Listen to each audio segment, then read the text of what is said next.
Hello, everyone. We'll go live in just about 30 seconds. Thank you for your patience.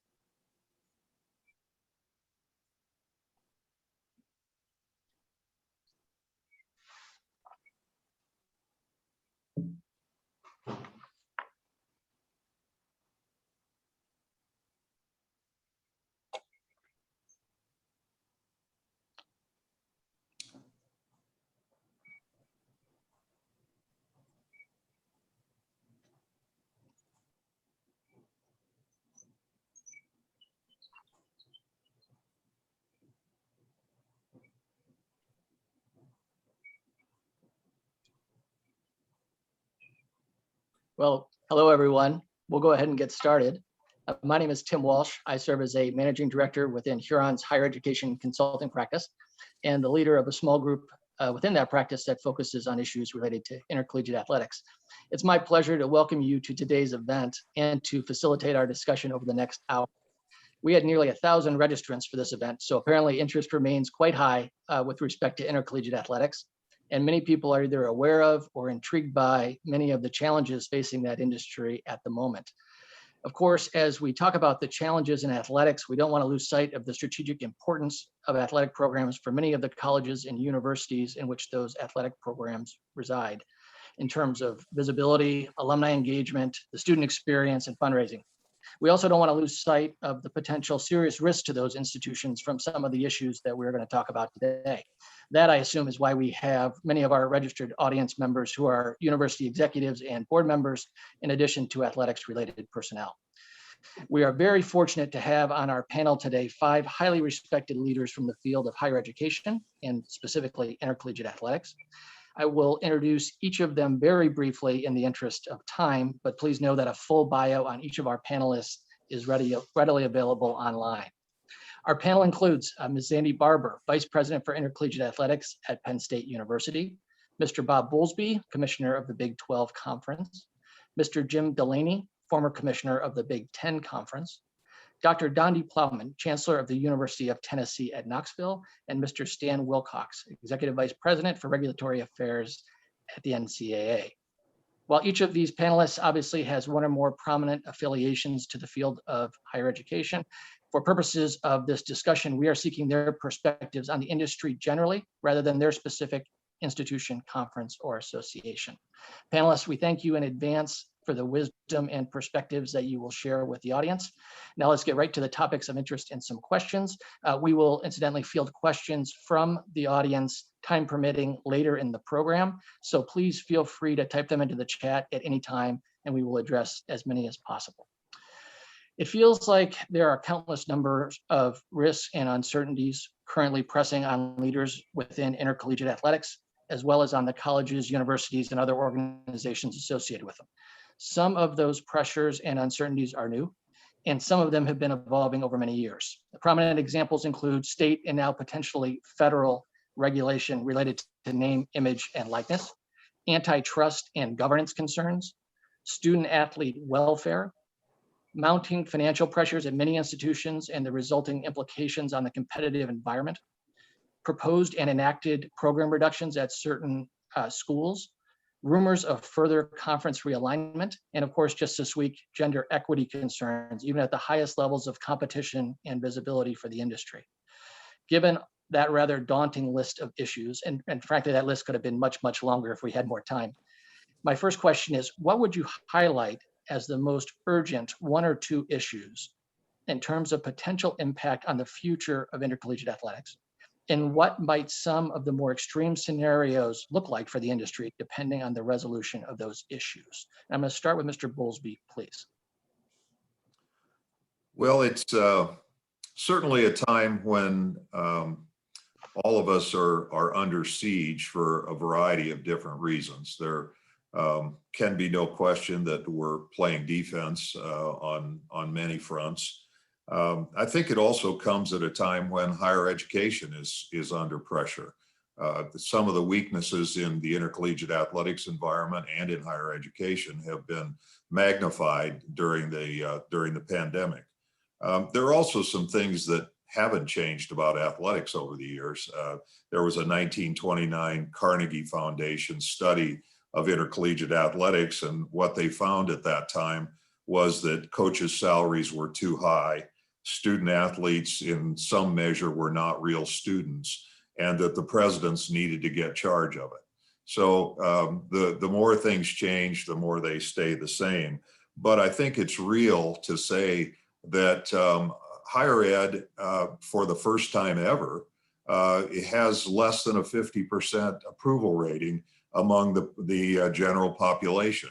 The college degree is no longer the coin of the realm, and at least in the minds of some people. And of course, we're challenged by online delivery of instruction as well. And so, you know, athletics is within that higher education architecture, and whether it's court cases or student athlete activism or legislation at the state or federal level, financial equity, competitive equity. You know, there's a lot of talk right now about governance in Division I. Division I is not a very homogeneous group. There are 350 plus institutions, and they're large and they're small and they're public and they're private, and they have big athletics programs and small athletics programs. And it just be unrealistic to think that that self-governance is going to work real smoothly as a result of it. So you know, some of these problems, as you accurately noted, Tim, have been around a very long time. Some are relatively new, like some of the court cases and some of the legislative challenges, and they're going to be with us. But I constantly find myself going back to what I consider to be my foundation, and that is I believe in the transformative impact that a college education can have. And I think intercollegiate athletics in the main is about helping 18-year-old adolescents become 22-year-old adults, and in the process get a good education and have a great athletics experience. And that may be considered naive in given some of the challenges that we're facing, but I think I've stayed in it all these years because I believe that higher ed can make a difference, that the college education is important, and that college athletics can be a big part of that. Thank you. Mr. Wilcox. Yeah, I think one of obviously the pandemic, COVID, has wreaked havoc across the country with all of our institutions.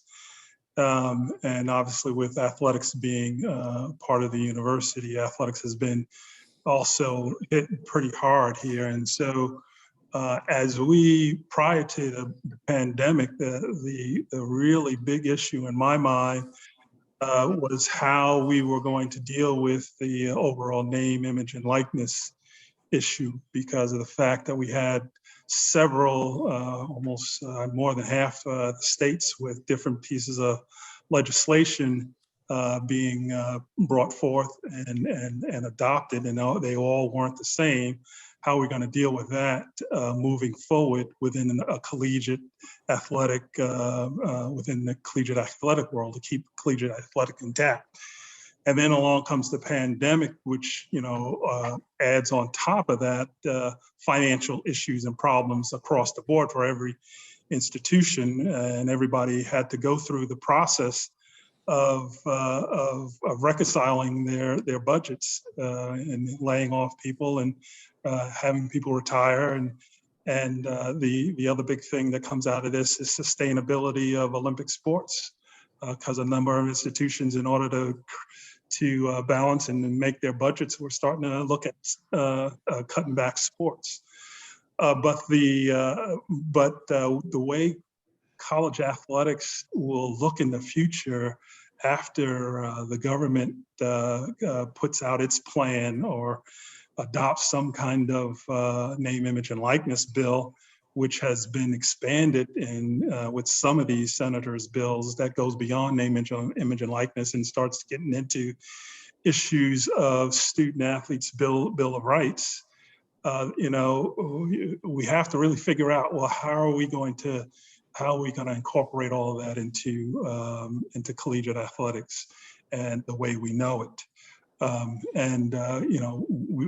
got to work with the government to make them really understand how it operates, because they're continuing to modify their current bills. But we've got to be a part of that conversation to help them understand, what you do put in your bills, they do have consequences as far as the current collegiate model. And if your intentions are really to do away with the current model and create something that's totally different, well, you got to understand moving forward in that direction. Again, sustainability of Olympic sports is going to be an issue, as well as you got to think about how that's going to impact Title IX, and that has to be factored in, and just whether or not institutions, current member institutions, are going to be able to maintain or continue within the NCAA collegiate model, or if they're going to need to break off and create something totally different. My fear is that the government is looking more into almost creating I don't want to use the term semi-professional, because there really isn't semi-professional, it's professionalism that they're looking to carve out for the institutions some form of a professional model that's separate from those institutions that really are about education and creating and continuing an education model, a collegiate model. I hate to see that happen, but the way things are looking, at least if the senators don't really start understanding the current collegiate model better, they're falling into the same trap that we've over the years have always fell into, and that is creating rules for a very few minority individuals to take care of an issue that they feel that are affecting them, as opposed to looking at the broader scope of all student athletes, all 500,000 student athletes that collegiate athletics has created a path for those individuals to have a great athletic experience, as well as get an education and a degree that'll help them beyond their college years. So to me, the major issue is the name, image, and likeness, and dealing with Congress and getting something that will work for us and maybe satisfy what they're trying to get at. Well, thank you very much to both of you. And I think Stan highlighted a huge issue, which is the pervasive misunderstanding of the realities of intercollegiate athletics among those outside of the field. And that's a real danger, I think, given all the involvement and engagement by others in terms of potential governance issues in the future. Let's move on to question number 2. I'm going to turn to Chancellor Plowman. From your perspective, what steps are most important to be taken by institutional and athletic department leaders to plan and prepare, given the many uncertainties about the future that Mr. Bowlesby and Mr. Wilcox just highlighted for us? Thanks, Tim. I come at my role having been a management professor for many years, and one of the things we always talked about was how when organizations face uncertainty, ambiguity, the thing that holds them together and helps them move forward is having real clear alignment on what their values are and what the mission is. You may not have all the structure in place, you may not have because you can't anticipate with new rules for uncertain times. So if you're aligned together on what the values are, and I actually think COVID taught us a lot about how to do that, because many of our institutions, for example, here we came up with 3 values, trying to get through COVID. Be creative, be compassionate, and be flexible. And athletics was part of helping us. Those guided them as well. Now they had other constraints, but I think when we sit at the table together and say, this is how we're going to get through, then it will help us with some of these future decisions. I also think being aligned on the mission and the purpose. And I mean, like the university's purpose and athletics purpose, which is part of the university. I think everything that we can do to examine those together. So for example, if I'm at a university where our driving purpose and mission is to serve this state, if I'm a public university That's the number one goal. How is athletics part of that? How do they help us do that? And if the athletics department has decided, there's so many different possible missions for an athletic department. You look at all the different things. If the mission is to win national championships, that's our number one goal. That's going to drive a lot of decisions. If the mission is to brand this university, that's going to drive a different set of actions and behaviors. If the mission of athletics is to help kids get a good education while they're playing sports, that's a different set of behaviors. And I know we might say, well, all of those are what athletics do. I come up with a list of 10 things that are 10 different purposes of an athletics department.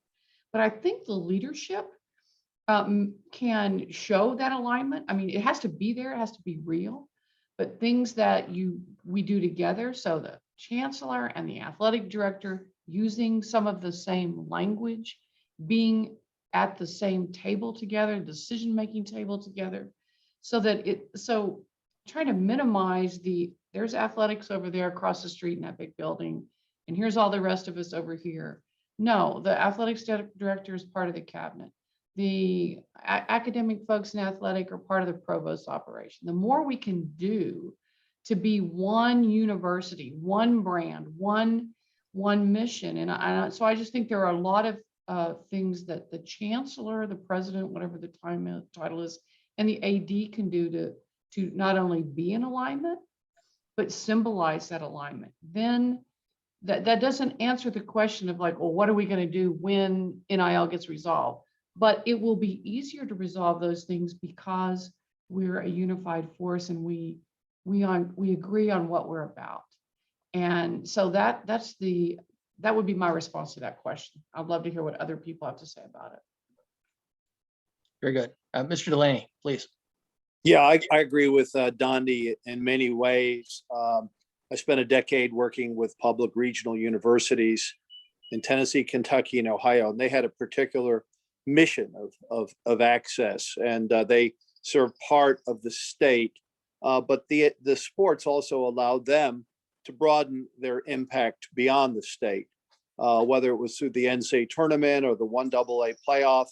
Clearly, these universities were not making enough money to pay the whole bill. So the institution partially subsidized it. There were some gate receipts, there were some student fees. And so that was an integrated part and parcel of how they operated. Of course, today, the pressures are immense. Their mission is the same, but the financial pressures are greater. And then I spent 30 years with the Big Ten, major land grant public institutions, with the exception of Northwestern, that touch today the Atlantic Ocean and go all the way out to the Colorado border. And their mission is not only statewide, regional, but national in scope. And for the most part, have the resources to pay as they go. And so both of those entities are under the NCAA umbrella, but their missions are very different. And their desires are similar. They want to win games on the field, graduate students. But in one case, you have a group of institutions that are more of an open admission. Some of the other institutions in the Big Ten more selective. And so you have different kinds of institutions competing with different missions and different resource bases. I believe, I'm a Big Ten guy, not a Big Ten guy, but a Big Tent, that there is room for everyone to participate. But I'm also a believer that there needs to be collaboration and creativity, as well as competition. And so I think that we're at a real inflection point, with the Supreme Court going to soon define sort of the limits of what schools are able to do as an association, and also Congress on the NIL. What I'm certain of is that we have more stakeholders than we do have owners. And so with the public pressure to compete and win next to education, and then the stakeholders, whether it's via Title IX or whether it's via pay for play or name, image, and likeness, we are at an inflection point. And my hope is that through a process of creative collaboration, as Donde has mentioned, and an understanding mission, that we'll be able to make the changes that are necessary to serve the stakeholders inside the system. I dare say that in 1906, when the NSA was founded, as well as when enforcement was founded in the 50s, and then through TV deregulation in the 80s, that these are the most complex challenges we faced. And it will take time to settle and sort through. But I think each institution needs to look at itself in the mirror, talk to colleagues, and really work hard. This is going to take a lot of hard work and a lot of communication, not only at the local level, but also with colleagues around the country and ultimately in Washington, D.C. to get it right. That's great. Thank you, Jim. Okay, let's turn to Ms. Barbour, who is flying her Nittany Lion Pride right behind her, obviously. Sandy, you've been in various roles at several different schools as an administrative leader, as a student athlete. What is your sense of the strategic and cultural alignment between institutions and their athletic departments? This is similar to what Dr. Plowman was speaking of earlier. And again, this is not about your institution, but about the industry more broadly.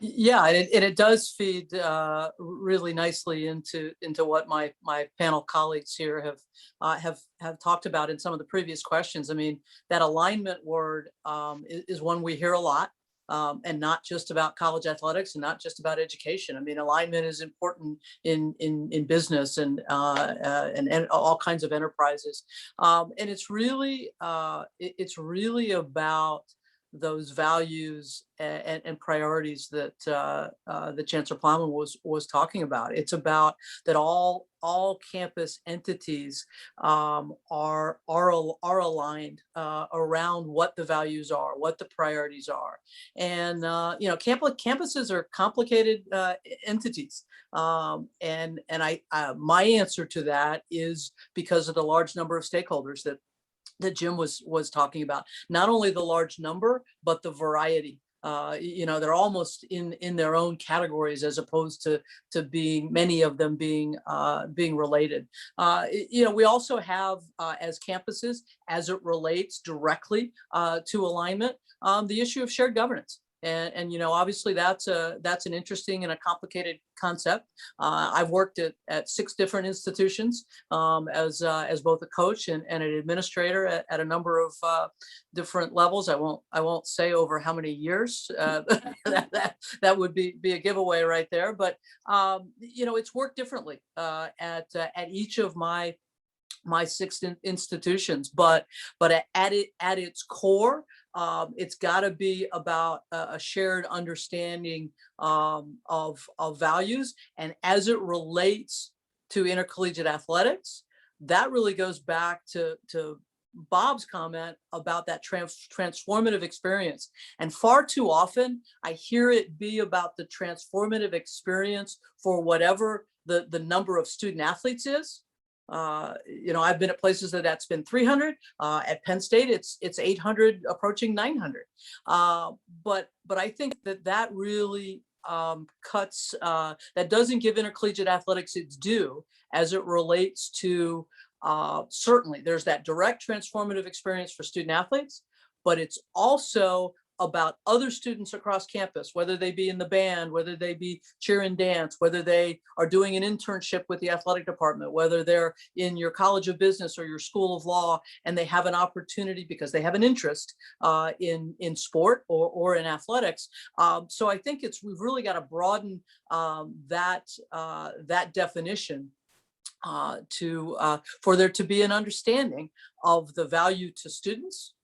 Again, student athletes or other students who connect with athletics, or the value to the community, to the campus itself and to the campus community. So that's where I think the alignment needs to happen. It takes a lot of hard work because there's a lot of misunderstanding. And we all read it every day in different articles, and we're like, well, we know that fact's not right, or well, they missed on this or that. So there's a lot of what I call noise in the system.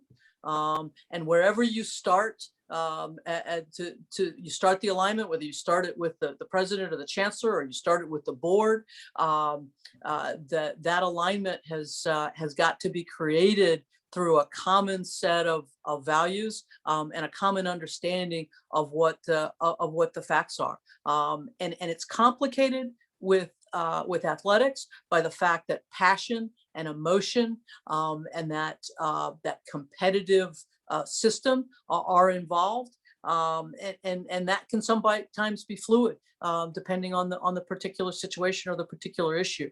So alignment is a complicated matter, but both strategically and culturally necessary for us really to do this right. It's fabulous. Thank you. And Mr. Wilcox, you obviously have a long history in both public and private institutions as well. Could you give us your perspective on that question of alignment? Sure, and I agree with everything that Sandy says. You know, I've always looked at an athletics department within a university as, you know, we're a department just like any other department within the university. We're usually an auxiliary portion of the university.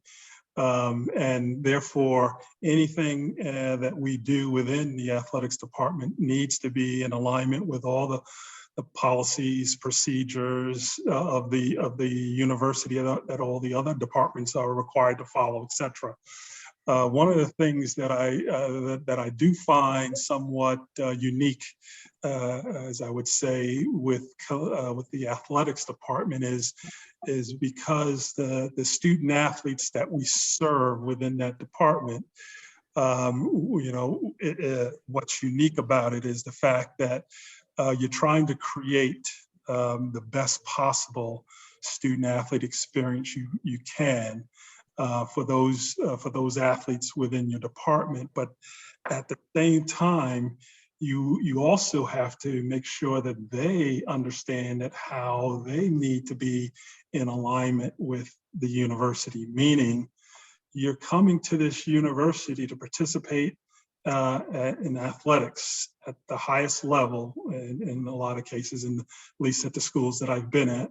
And get a great experience on an athletics side, but the other side, is the balance that you have to maintain, and that's the balance between your athletics and your academics. Don't forget the fact that you are coming to this university and you are going to be in competition on the athletic side with your with your peer, with your teammates, with those that you compete against. And you're going to try to be the starter. You're going to try to do your best there, but you're in competition in the classroom as well.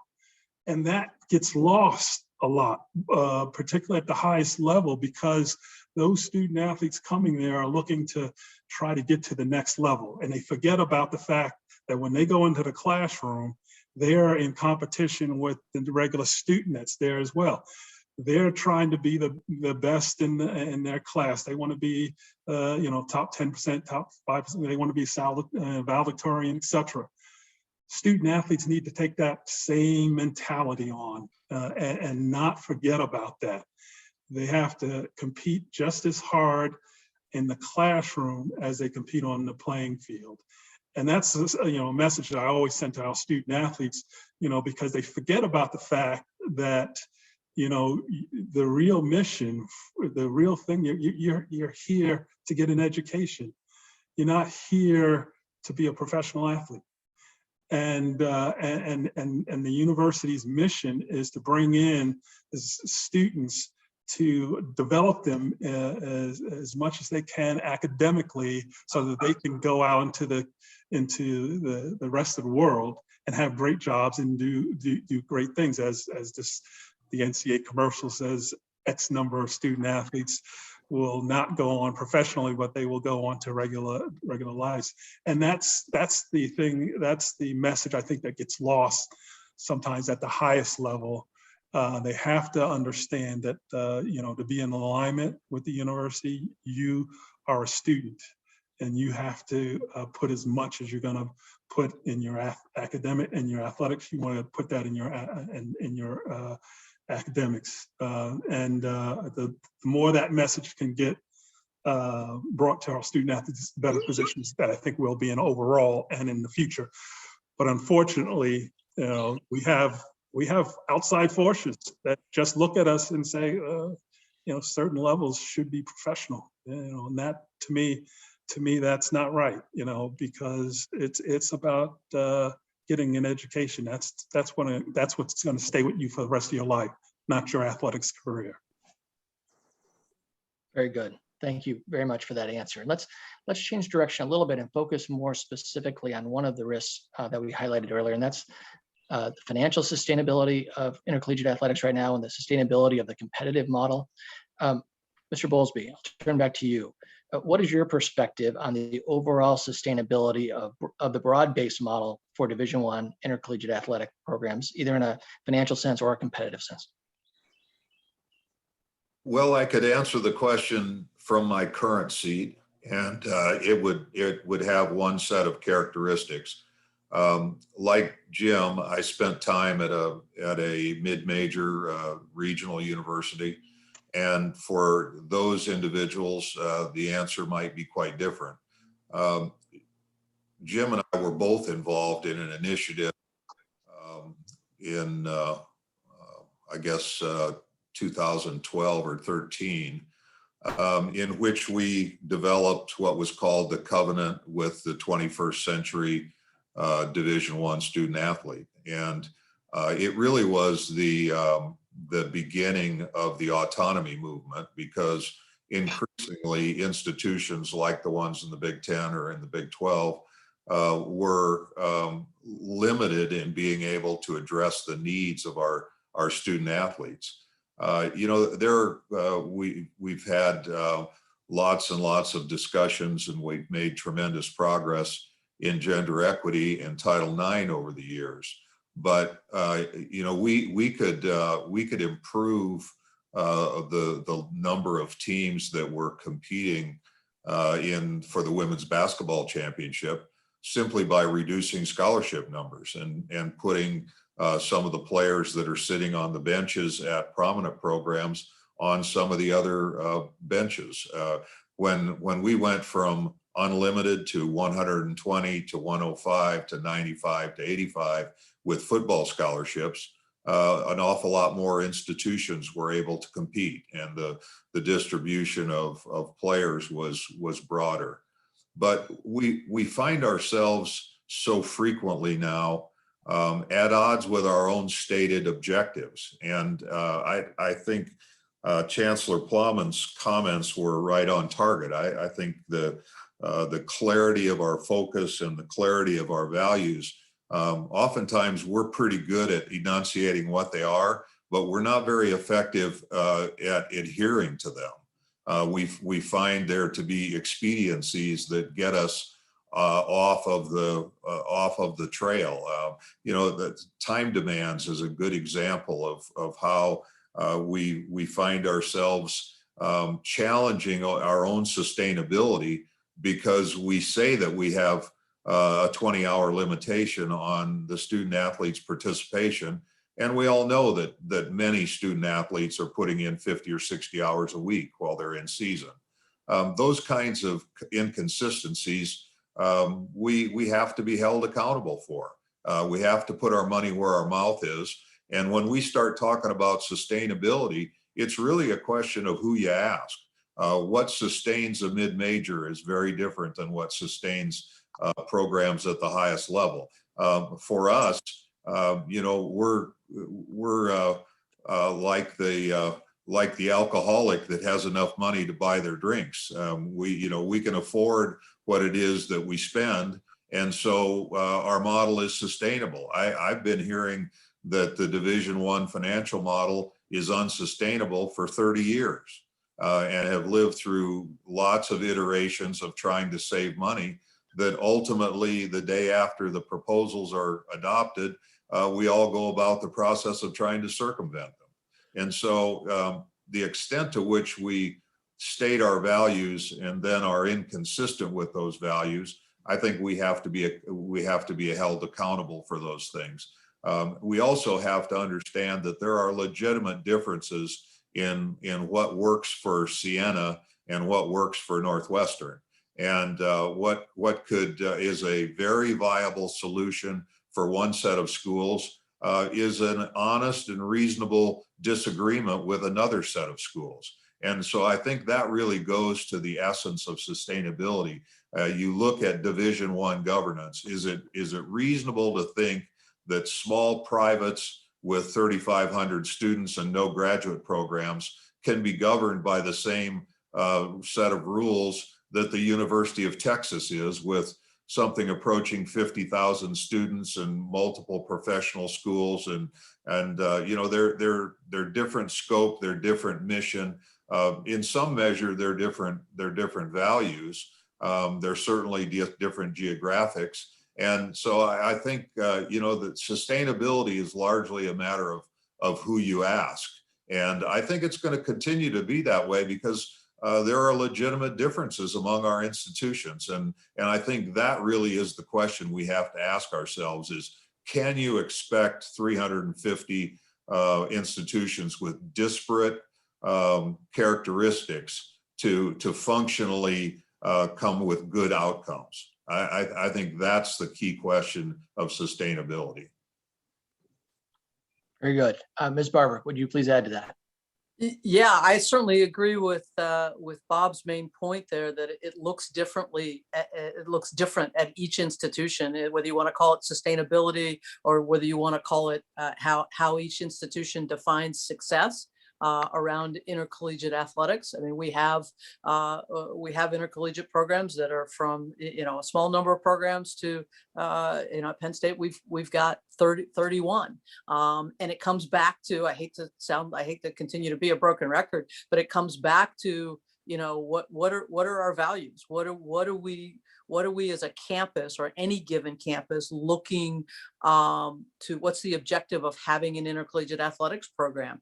You know, how does the campus view and quantify, if you will, the value of having intercollegiate athletics, the value of investing in the enterprise? Why do we have it? Why do we do it? The other thing I think we have to, and obviously this panel, and I would assume most of the 800 plus interested parties out there, you know, understand that this is not a typical business model. We get business principles applied to us frequently, some of which are should be, but you know, each of us has one, maybe two. Some of us are fortunate enough to have 3 programs that are revenue centers, and then whatever the remainder of your portfolio is are all cost centers. Well, no business in the world would operate that way.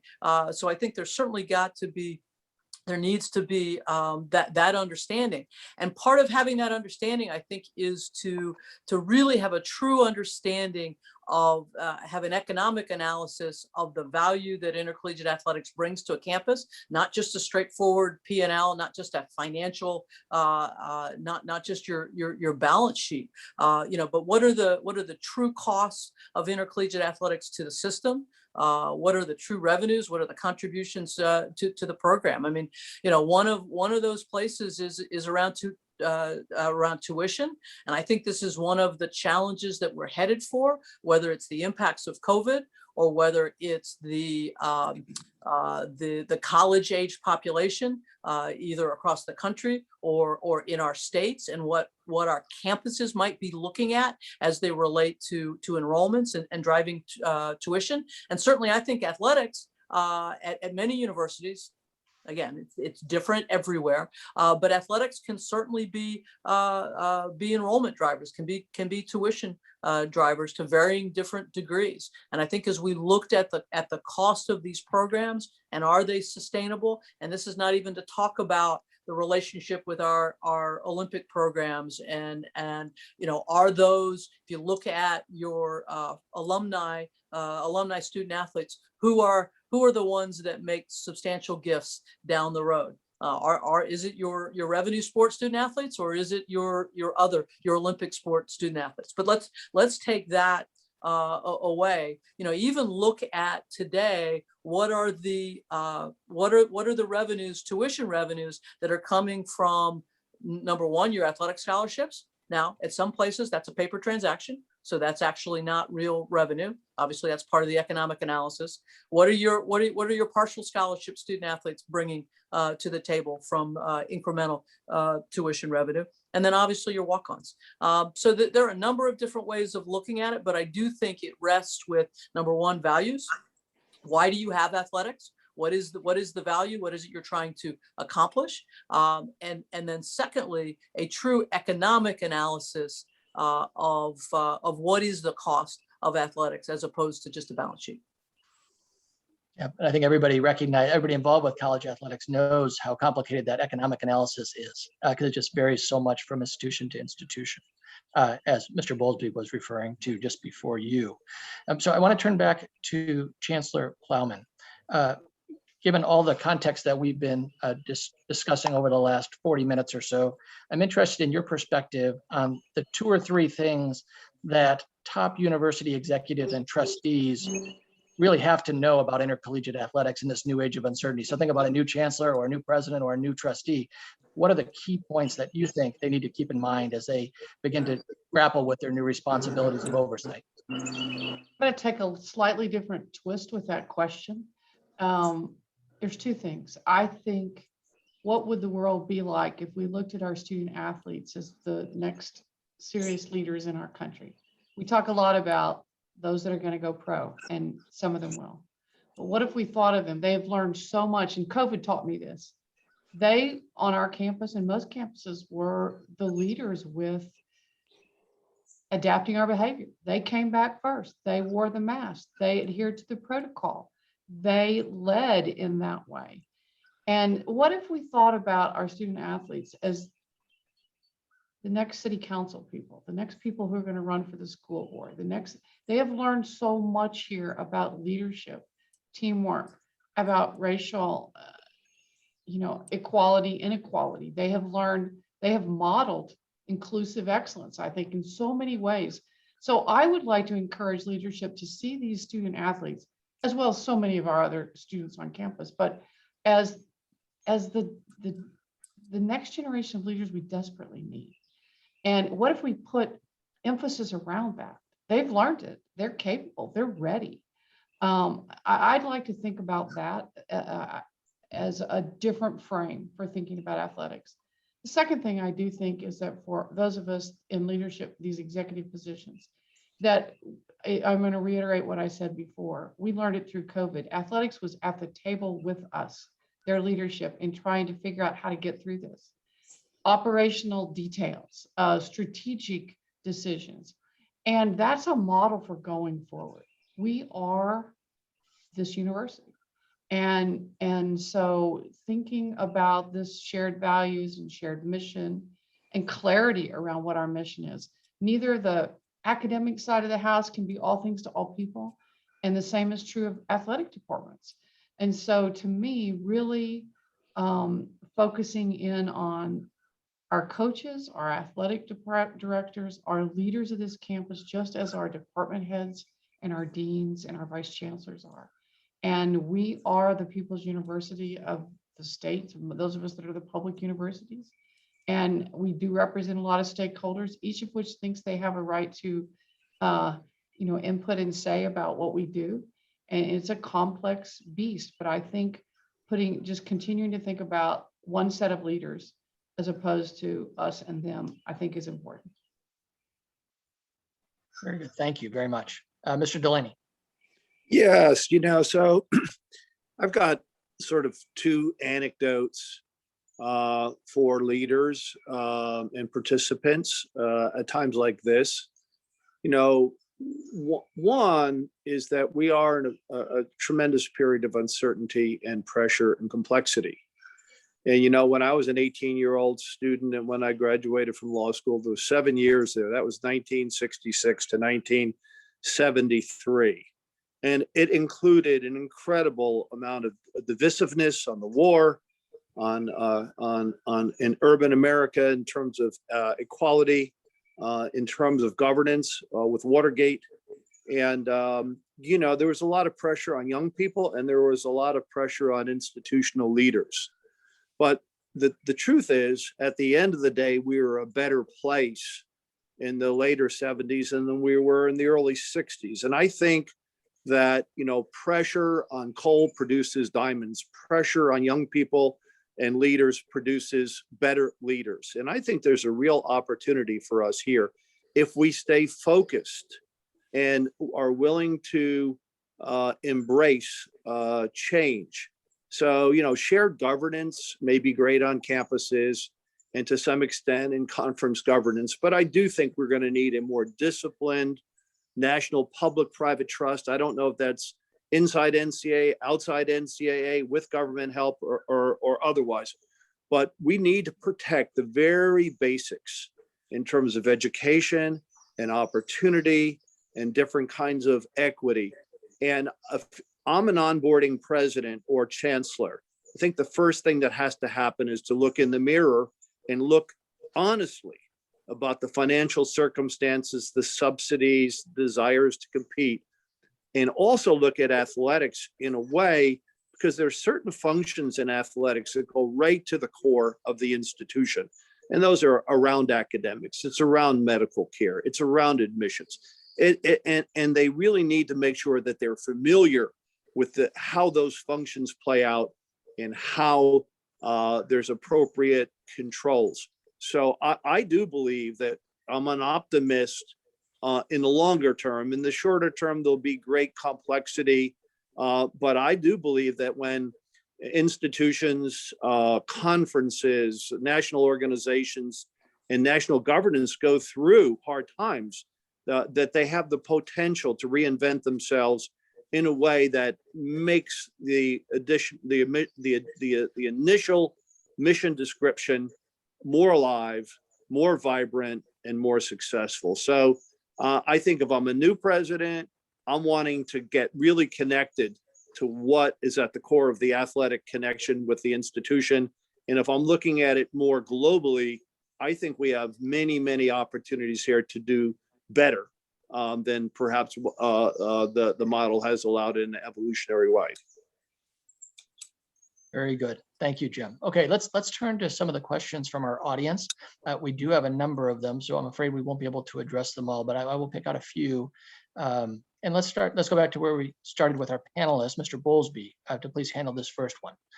Question is, the challenges and issues are well known. We've certainly talked about a lot of those today, but what are the solutions? For instance, the Knight Commission has made some significant recommendations regarding NCAA revenue distribution and the Federation of FBS football, but there are no other significant plans on the table from the NCAA or other leadership groups such as the CFP, Management Board, or the CCA. Can any of the panelists suggest a game-changing plan that will ensure stability in college athletics and the return of public support? Happy to address that. There's, it's probably a little bit like watching the duck float on the surface of the lake. He looks calm on top, but he's paddling like crazy underneath the water. And there are a lot of people with their hands on the oars. And I happen to serve on a subcommittee that's looking at the first 6 years of the CFP and how college football resides within the overall athletics infrastructure. There is a lot of talk through the sustainability discussion relative to what the National Association looks like. There has been for decades conversation about federation of sports. We have a vertical model that has been in place for a long, long time. Could we go to an Olympic model where we have an overarching body and then individual basketball management group, a football management group, a track and field management group? That model exists in our national governing bodies.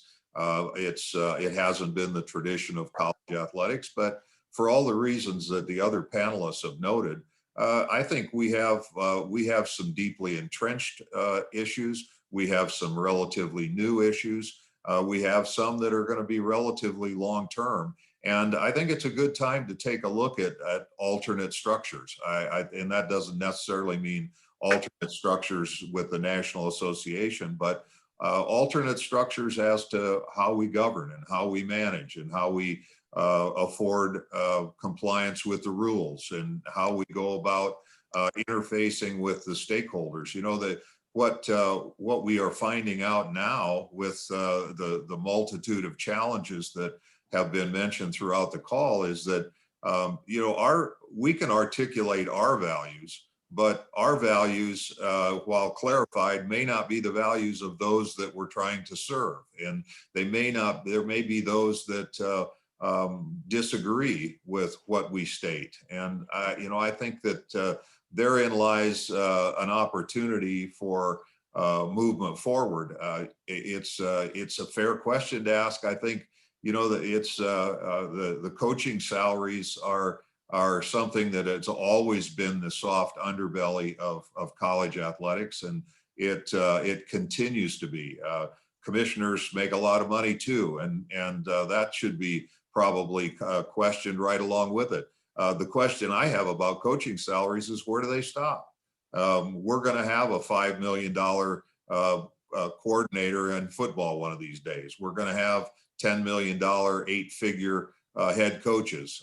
How does one go about stopping that? We're not likely to get an antitrust exemption that says, well, you can't pay more than this. Perhaps there's a way to put taxes in the system, not necessarily federal or state taxes, but taxes on the enterprise that would cause some opportunity for choices to be made.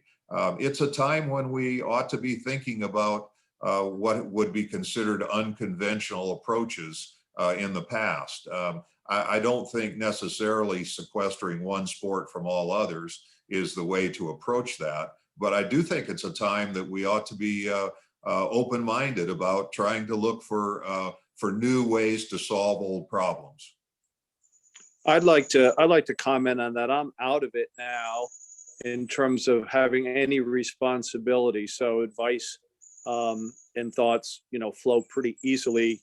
But for me, intercollegiate athletics is a national trust. By that, I mean it's an opportunity engine. It doesn't exist in any other part of the world. And it does some wonderful things for young people. It allows institutions to have a cohesive aspect. It allows for brand building. But most importantly, those 500,000 students, men and women, black and white, Americans and people from other countries, are participating in something that's truly unique. And so from my perspective, shared governance is great on campus. It may even work in conferences. But I think that on some national level, like the Olympic movement, there needs to be considered a public-private trust of sorts. Maybe it exists inside the NCAA, maybe, but it needs to have some discipline and some teeth. It doesn't need to operate programs, and it doesn't need to dictate outcomes, but it does need to ensure equity and equality in certain ways. The NFL has the Rooney Rule, that we need to be able to make sure that the enterprise itself produces great outcomes for men and for women, for blacks and for whites. And it also needs to be able to address what I would describe as financial discipline in a way that we haven't been able to do heretofore. So I think it's a very inefficient market. It is true that some institutions and conferences have more resources. The answer is not necessarily sharing that revenue. It's really ensuring that that revenue is appropriately spent on opportunities for young people. It's not misspent. And I don't think there'll ever be controls on salaries, but I think there could be considered controls on program expenses, including salaries. So we want the money flowing towards opportunity, not necessarily facilities, not necessarily grandiose salaries, including commissioners or athletic directors or coaches, so that we can feel really good that you don't have this tremendous dichotomy between players, administrators, coaches, and then you have a campus where it's struggling for financial stability. So I would hope that we would be open enough, smart enough to begin to think about a structure which preserves shared governance on campus and in conferences, but also acknowledges the trust quality, the public-private trust that intercollegiate athletics represents it's not going to be easy. It's not going to happen quickly, but ultimately we need to have more fiscal discipline than the present system presently provides. Very good. Any other comments from our panelists on that question before I move on to another?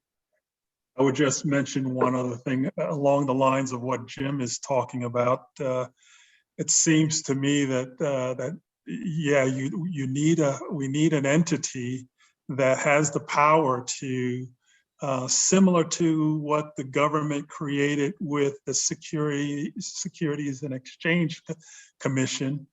But in college athletics, you really also need that an entity that can have oversight of program spending and budgets, et cetera, so that you do the things that Jim was talking about, that as the pie continues to grow, as the revenues continue to grow, that those monies are going back into services for student athletes, things to help student athletes be able to make sure that they're getting the most out of their institution from an academic perspective as they are from an athletics perspective, making sure that that balance is there for student athletes so that they are, when they come out of that university, going to have a degree and a real education, as opposed to really just focusing in on what the culture, with our culture has kind of created, thinking that they're going to play professional. Very good, thank you. Another one of our audience members picked up on Ms. Barbour's comment earlier.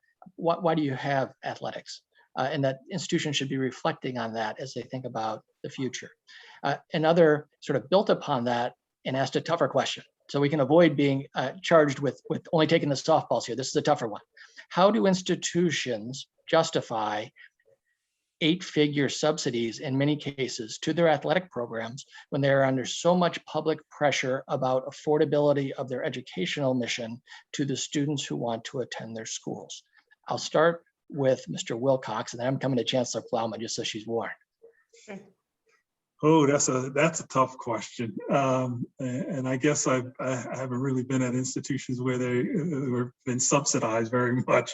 If anything, we'd be giving money back to the university. But I think you got to think about all the things that that athletics brings to the university that you don't see that's going back and forth. So what athletics does or allows universities to do is to really bring back alumni, potential donors to events that athletics puts on to help the university cultivate and continue to get donations from alumni and donors who are interested in continuing to help that university move forward.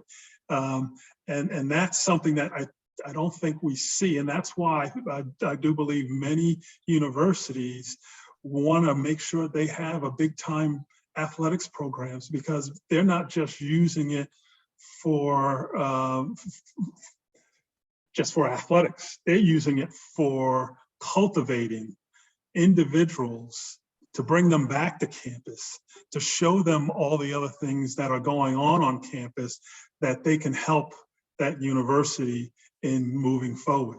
So it's a mechanism, it's a way to get people back to your university. So you want to keep your athletics program moving forward and doing well, so that when you do bring back your potential donors or donors, that you can treat them, to a great event, whether it's, sporting events, going to the theater, etc.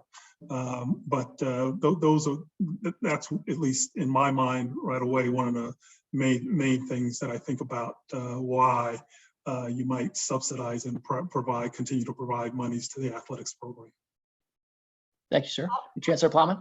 Yeah, I'll just pick up on that a little bit and say that I think that question also hits upon an area that's been a weakness in universities, just period, is that we're not great at establishing metrics and benchmarks for what we do. And we don't share openly what the cost of doing X is versus the cost of doing Y. We subsidize lots of things at the university that probably we should be talking about all of those things. Like what is it worth to us to have certain classes that are taught with X number of students? And that's a hard conversation even to have at universities. And what does it cost to us to have a brand that's known outside our region? Is that valuable to us? What are the activities we do? Athletics is part of that, certainly. There are campuses who benefit from enrollments because of their athletic program. But I think it hits at something I think is really important. We as leaders need to find ways to get more comfortable talking about numbers and costs and metrics and goals. This all sounds like business talk outside of, academia, but I think it would help us for just answering such a question as this, because it might be oversimplistic to say it's a subsidy and this fee pays for it. There's probably lots of subsidies and lots of other things paying for that as well. So anyone else this panel is much more experienced than me at talking about athletics, but that's my thought at this moment. Yeah, I have, I guess since my comments prompted this, I think there are two important aspects of any response here. One is what Chancellor Plowman and Stan have both really spoken to, and that is what is the value and how do we measure it? What is it? Why do we have athletics? I've used that as part of a couple of different answers. And a place where we've not been very good about is really talking about that and being clear as leadership, whether it's as athletics leadership, as campus leadership, as boards, and sometimes our community has the greater community has different thoughts. But the second part of the answer goes back to my my comment to one of the answers, and that's about this economic analysis. And it's a little bit Chancellor Plowman's data, really using accurate and meaningful data, and that is that we focus on, and frankly, whether it's community members or it's faculty that have concerns, they focus on that subsidy or they focus on a student fee number. But if we have a true economic analysis of the value or what intercollegiate athletics brings in, it goes back a little bit to Stan's comment about the vehicle that intercollegiate athletics is and how it can be utilized for better campus benefit. But if we don't just focus on whether it's the 7-figure or the 8-figure campus subsidy or the student fee amount, and it's what is the true economics of the money in the system, then I think we'll all have a better understanding. Now, it still may be larger than people want, but I've always come back to that intercollegiate athletics is valuable for all kinds of reasons, some of which we've discussed, whether it's the brand building, whether it's the development piece, whether it's actual impact on students, student athletes, or non-student athlete students. It's valuable. And then you argue about what's the value. I think it's a lot of those intangible aspects that make it such a complicated question to answer. But you don't see many universities cashing out of this game. So obviously those intangibles are very important to everyone that's associated with these sorts of programs. Okay, I apologize to all the audience members who have not had your questions answered. I do want to leave time for our closing comments from our panelists.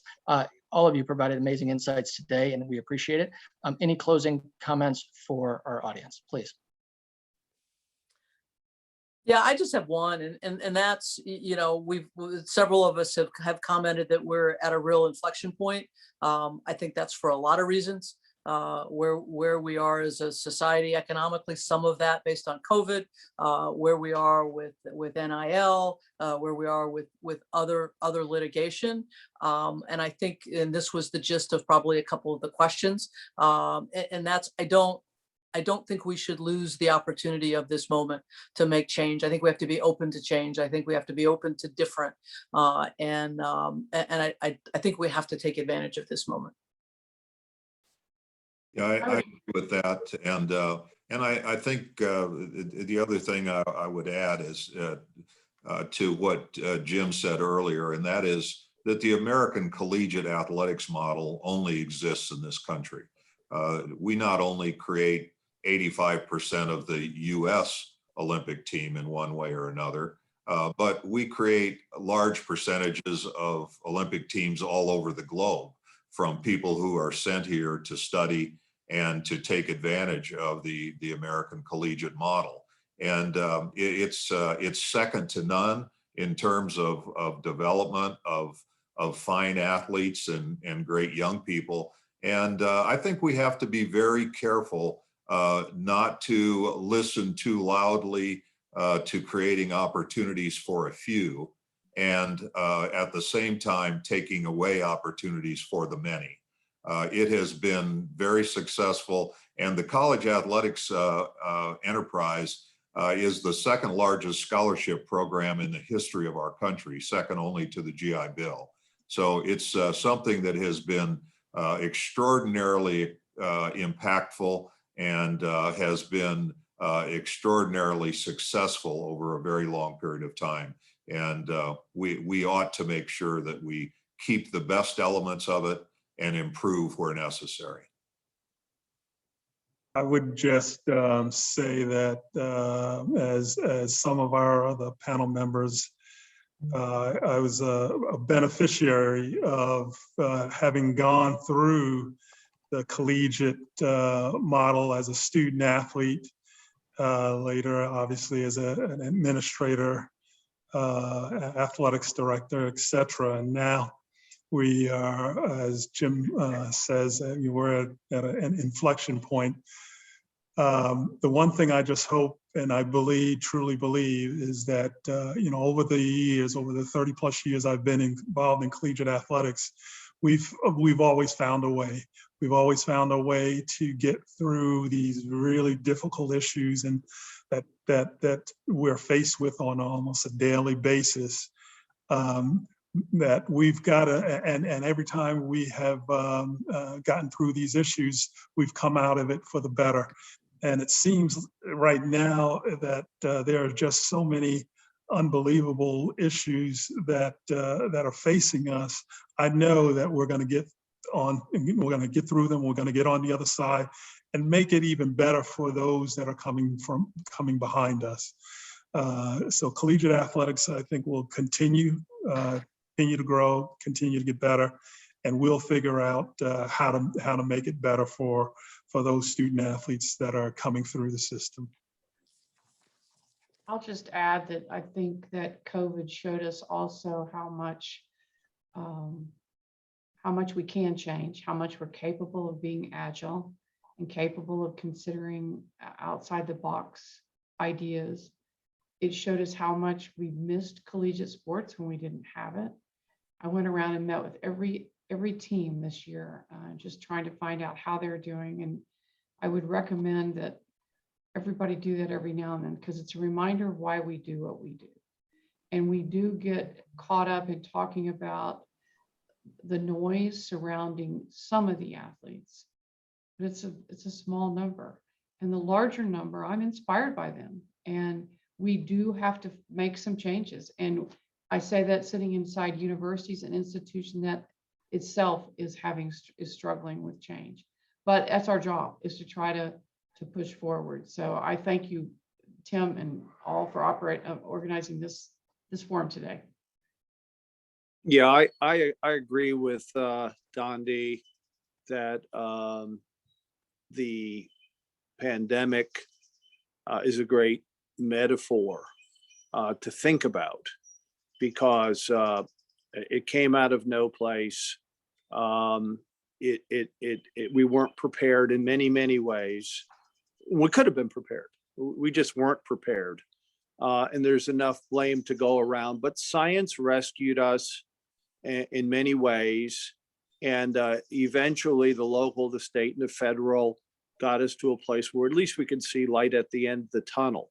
But it really did stress leaders out. It really stressed regular people out. It really showed the very thin margins in business and how people struggle from day to day.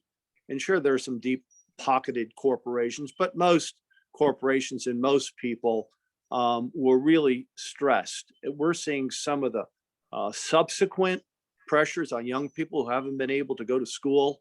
And, eventually we'll get to the other side of this and we'll be better prepared the next time. College sports, I think, has struggled in many ways. First, on the gender side, on the race side, on the funding side, on the governance side. But clearly, everyone on this call has had firsthand experience with the experience of being a student. And anybody in the private sector realizes what students who played athletics bring to the table. This is too important, I think, for our country not to be focused, creative, original, and open to the changes that are necessary, because we have to change. We've been slow to change. We've made mistakes. We've done some really, really good things, but it's also, I think, important for policymakers inside the NCAA, state and federal government to also be open to the phenomenal engine of opportunity that is represented by intercollegiate athletics, and sometimes comfortably and sometimes uncomfortably fitting in with an educational environment. But it's worth preserving, it's worth changing, and I think it's important to understand it's not going to happen in a day. But I think in a period of time, there's a lot of tumult out there, but in a period of time, we'll get to a better place. And with a lot of hard work by a lot of good leaders, I think the young people in the next generation will be beneficiaries like all of us have been, and many other millions of people over the decades. So it's worth saving, it's worth working, and it's worth sacrificing to get there. Well, that seems like a fabulous place to land this plane to me. A well-articulated case for change from all of you, but also an overriding sense of optimism about the future, despite all the uncertainties and challenges that this field is facing. I thank you again for your tremendous insights that you've shared with our audience today. I'm sure they're all very appreciative. To our audience, thank you for joining us. The Chronicle of Higher Education will be sending out a link to the recorded session. So if there's anything you want to revisit, you will be able to do so. Again, I appreciate your time. We all appreciate your time, and we wish you the best for the rest of the day. Thank you.